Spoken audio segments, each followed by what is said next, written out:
8 দিনৰ এটা যাত্ৰা যেতিয়া 9 মাহলৈ পৰিণত হয় তেতিয়া বাৰু কেনে ধৰণৰ সমস্যাৰ সন্মুখীন হ'ব পাৰে আপুনি বাৰু এবাৰ ভাবি চাইছেনে?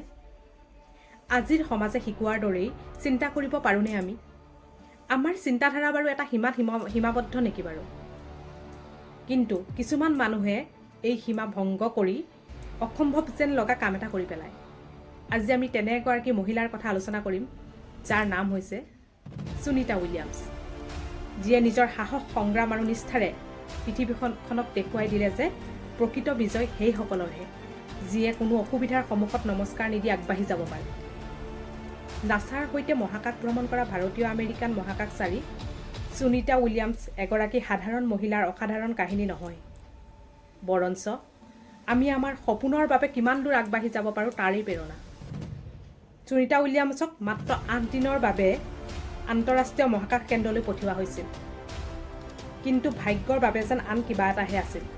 কাৰিকৰী কাৰণ আৰু মিছন সম্প্ৰসাৰণৰ বাবে মহাকাশত 9 মাহ কটাবলগীয়া হৈছিল। আপুনি কল্পনা কৰিব পাৰিবনে 9 মাহ মহাকাশত থকাটো কিমান প্ৰত্যাহ্বানজনক হ'ব পাৰে?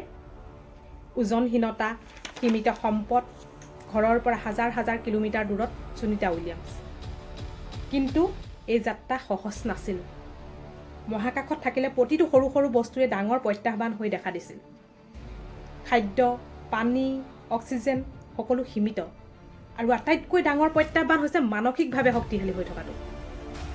এটা সময়ত কাৰিকৰী দুখৰ বাবে মিছনটোৱে ডাঙৰ ডাঙৰ সমস্যাৰ সন্মুখীন হৈছিল।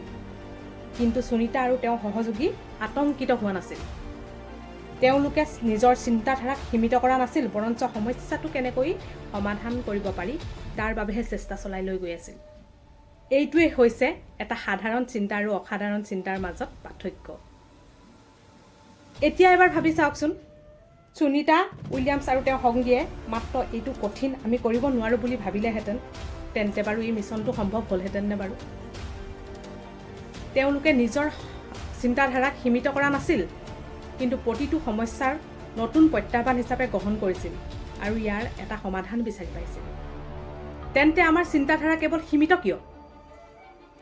আমি কৰিব নোৱাৰোঁ, এইটো মোৰ সামৰ্থ্যৰ বাহিৰত, এই চিন্তাধাৰাই আমাক আৰম্ভণিতে পৰাস্ত নকৰেনে বাৰু?